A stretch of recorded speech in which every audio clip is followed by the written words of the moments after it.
नमस्कार, news one India में आप सभी का स्वागत है और मैं हूं आपके साथ परिधि जोशी। खबर दिल्ली से है, जहां संसद के विशेष सत्र के दौरान 75 साल की संसद की यात्रा पर चर्चा की जाएगी। जी हां, विशेष सत्र में 4 बिल को भी सरकार ने एजेंडे में शामिल किया है। CESC को और ECS बिल को विशेष सत्र में पास कराया जा सकता है। संसद का विशेष सत्र 18 सितंबर से शुरू होगा। विशेष सत्र में पीरियोडिकल बिल 2023 और पोस्ट ऑफिस बिल पास कराया जा सकता है।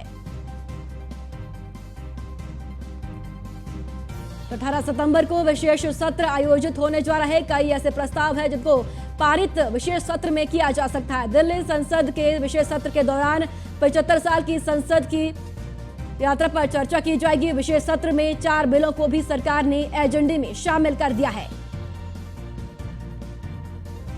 तो कई ऐसे बिल हैं जो इस विशेष सत्र में पास किए जा सकते हैं। संसद का विशेष सत्र 18 सितंबर से शुरू किया जाएगा।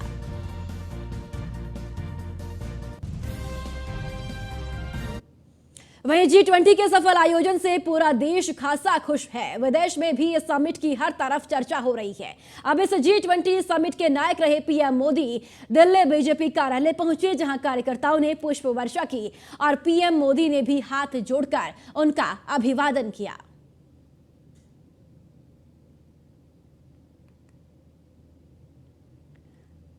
तो आज दिल्ली बीजेपी पार्टी कार्यालय में प्रधानमंत्री नरेंद्र मोदी पहुंचे हैं, जहां पर पार्टी के शीर्ष नेताओं ने प्रधानमंत्री का भव्य स्वागत किया। और इसके बीच आपको बता दें कि एक बैठक का भी आयोजन किया गया। और G20 की सफलता के बाद पहली बार पार्टी कार्यालय प्रधानमंत्री नरेंद्र मोदी पहुंचे हैं, जहां पर कार्यकर्ताओं की बड़ी तादाद देखने को मिली, जिनका प्रधानमंत्री के द्वारा हाथ जोड़कर अभिवादन किया गया। वहीं अब खबर दिल्ली से है, जहां संसदीय कार्य मंत्री प्रहलाद जोशी ने सर्वदलीय बैठक बुलाई है। जहां संसदीय कार्य मंत्री ने 17 सितंबर को सर्वदलीय बैठक बुलाई है और संसद के विशेष सत्र को सुचारू रूप से चलाने को लेकर इस बैठक में चर्चा की जाएगी। संसद का विशेष सत्र 18 सितंबर को शुरू होने जा रहा है। तो संसद का विशेष सत्र 18 सितंबर से शुरू होने जा रहा है। इसी बीच संसदीय कार्य मंत्री प्रहलाद जोशी ने सर्वदलीय बैठक बुलाई है और संसदीय कार्य मंत्री ने 17 सितंबर को यह सर्वदलीय बैठक बुलाई है और संसद के विशेष सत्र को सुचारू रूप से चलाने को लेकर इस बैठक में चर्चा की जाएगी।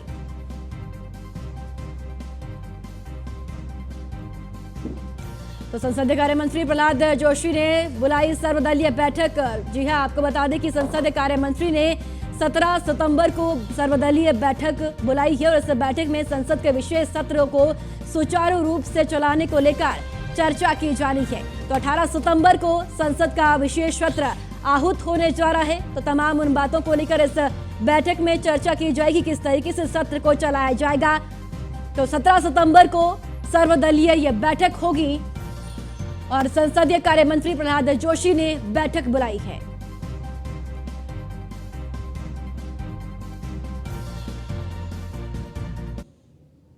तो ये बड़ी जानकारी आपको दिल्ली से बता रही थी। चलिए आगे में खबरों में आगे बढ़ते हैं। खबर दिल्ली से है, जहां केंद्रीय मंत्री अनुराग ठाकुर का बयान सामने आया है। जी हां, कोर्ट में ई-फाइलिंग की सुविधा दी जाएगी। आज कैबिनेट की बैठक में यह फैसला लिया गया है। 75 लाख LPG के मुफ्त कनेक्शन को और दिए जाएंगे। तो ये बड़ी जानकारी, केंद्रीय मंत्री अनुराग ठाकुर का यह बड़ा बयान। कोर्ट में ई-फाइलिंग की सुविधा दी जाएगी। जी हां, इसी के साथ उन्होंने कहा कि आज कैबिनेट की बैठक में ये अहम फैसला लिया गया है। कैबिनेट बैठक आज आहूत की गई और इस बैठक में फैसला लिया गया। 75 लाख LPG के मुफ्त कनेक्शन और दिए जाएंगे। तो ये बड़ी जानकारी, ये बड़ी सुविधा दी जाएगी। 75 लाख LPG जो गैस है वो मुफ्त में और दी जाएगी। केंद्रीय मंत्री अनुराग ठाकुर का ये बयान सामने आया है। तो कोर्ट में ई-फाइलिंग की सुविधा दी जाएगी और साथ ही आज कैबिनेट की बैठक में ये अहम फैसला भी लिया गया। वहीं आपको बता दें कि 75 लाख LPG के मुफ्त कनेक्शन और दिए जाएंगे। तो ये बड़ा बयान केंद्रीय मंत्री अनुराग ठाकुर की तरफ से सामने आया है।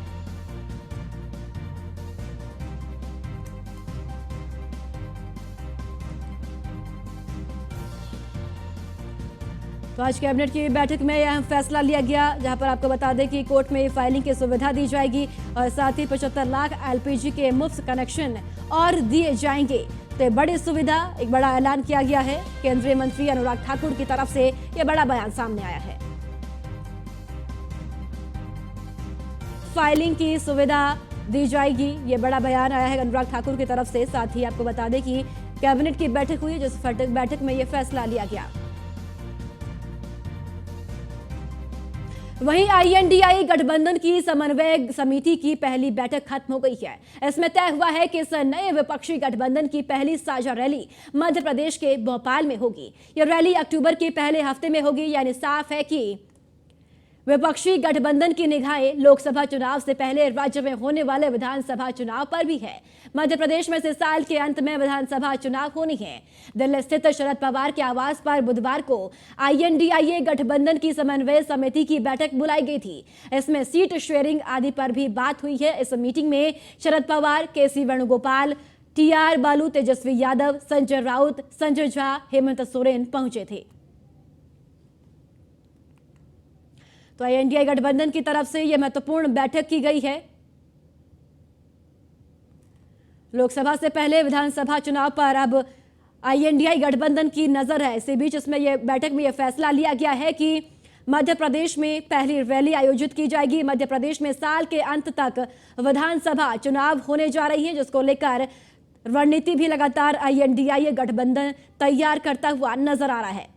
तो मध्य प्रदेश के चुनावी मैदान में जहां एक और बीजेपी अपनी रणनीति तैयार कर रही है, तो दूसरी तरफ INDIA गठबंधन भी समन्वित समिति की गठन का आयोजन किया गया। आज बैठक हुई है और इस बैठक में यह तय किया गया कि पहली रैली मध्य प्रदेश के विधानसभा चुनाव के पहले की जाएगी।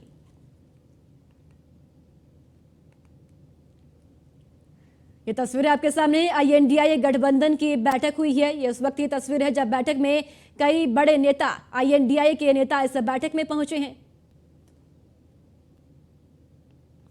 तो समन्वय समिति की यह बैठक आयोजित हुई आज लोकसभा से पहले विधानसभा चुनाव पर सभी गठबंधनों की नजर देखने को मिल रही है।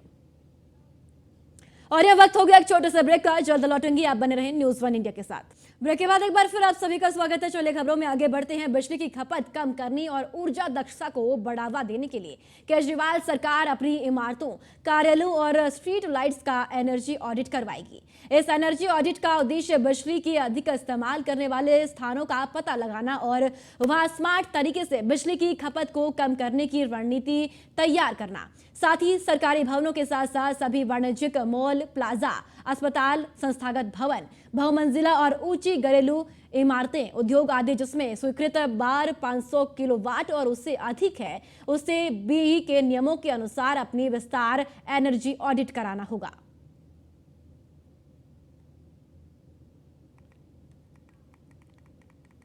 वहीं मेरी माटी मेरे कार्यक्रम का आयोजन किया गया। इस अमृत कलश यात्रा में दिल्ली विधानसभा मुख्य सचेतक प्रतीक्षक, साथ ही आपको बता दें कि समस्त कार्यकर्ताओं के साथ यात्रा को सफल बनाया गया। इस मौके पर विधायक अजय महावर ने बातचीत के दौरान बताया कि देश के यशस्वी प्रधानमंत्री नरेंद्र मोदी के आह्वान पर पूरे देश में इस अमृत कलश कार्यक्रम का चलाया जा रहा है, जिसमें उन्होंने वीर शहीदों को श्रद्धांजलि दी जा सके और देश की रक्षा में शहीद हो गए सभी शहीदों को श्रद्धांजलि दी गई।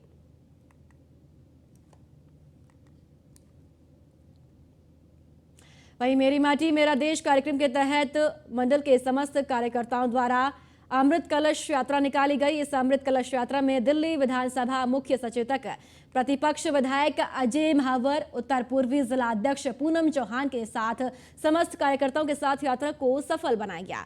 साथ ही आपको बता दें कि इस मौके पर विधायक अजय महावर ने बातचीत के दौरान बताया कि देश के यशस्वी प्रधानमंत्री नरेंद्र मोदी के आह्वान पर पूरे देश में इस अमृत कलश यात्रा को चलाया जा रहा है। लगभग 7,500 शहरों से एक चुटकी माटी एकत्रित की जा रही है, जिससे उन वीर शहीदों को श्रद्धांजलि दी जा सके जो देश की रक्षा में शहीद हो गए हैं।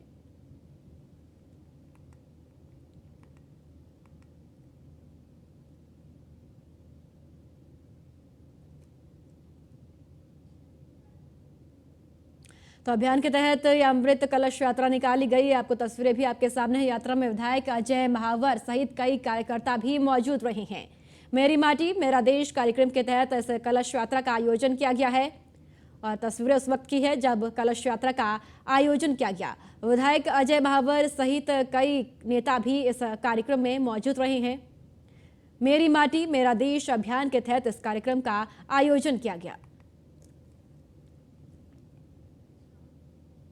वहीं दिल्ली में आप नेता और असम के चुनाव प्रभारी राजेश शर्मा ने प्रेस कॉन्फ्रेंस की है। वहीं इस दौरान उन्होंने कहा कि असम की भाजपा सरकार नियम उल्लंघन करते हुए परिजनों और मित्रों को सरकारी योजनाओं का फायदा पहुंचा रही है। जब से हिमंत बिस्वा शर्मा असम के मुख्यमंत्री बने हैं, उनकी पत्नी रिंकी भुइयां शर्मा असम की अडानी बनने की राह में चल रही है। पिछले साल असम के नौगांव जिले में मुख्यमंत्री की पत्नी ने अपनी company pride east entertainment private limited के नाम पर 106 बीघा कृषि जमीन खरीदी थी और उसे औद्योगिक जमीन का श्रेणी में बदल दिया गया है। जबकि असम के लैंड सीलिंग एक्ट के अनुसार असम में 49.5 बीघा से ज्यादा कृषि भूमि नहीं खरीद सकते हैं। वहीं दूसरे मामले फूड प्रोसेसिंग मिनिस्ट्री को एक एप्लीकेशन भेजी गई। हम फूड प्रोसेसिंग यूनिट बना रही है जिसका बजट 25 करोड़ 87 लाख रुपए है। इसमें रिंकी भुइयां शर्मा की company pride east entertainment limited को मंत्रालय से 10 करोड़ रुपए की सब्सिडी दी गई है। आम आदमी पार्टी इस पूरे घोटाले के खिलाफ आवश्यक कार्रवाई की मांग करती है।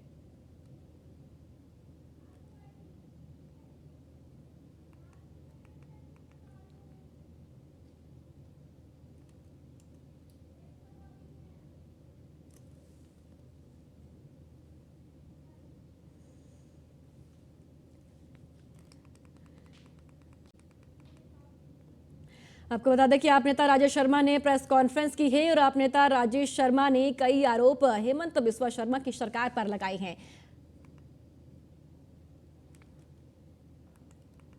वहीं दिल्ली नगर निगम में बैठी आम आदमी पार्टी सरकार की कार्यशैली पर भाजपा से निगम पार्षद योगेश वर्मा ने जमकर निशाना साधा है। योगेश वर्मा ने बताया कि आम आदमी पार्टी की सरकार विज्ञापन की सरकार है। जी, पहले पूर्व चेयरमैन भी रहे हैं, नेता सदन भी रहे हैं। सर, आपका बहुत बहुत स्वागत है। सर, जिस तरीके से आम आदमी पार्टी दावा कर रही है 365 दिन में दिल्ली साफ होगी, इस पर आपका क्या कहना है?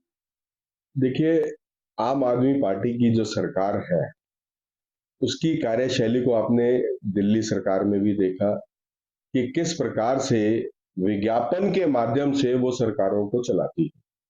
काम नहीं करना ये उनकी नीति है, केवल दिखावा करना है और इस प्रकार से घोटाले करना, चाहे वो आपके सामने देखने को आया पीडब्ल्यूडी घोटाला, जल बोर्ड घोटाला, फिर शराब का सबसे बड़ा घोटाला जिसके कारण से उनके मंत्री आज अंदर जेल में है।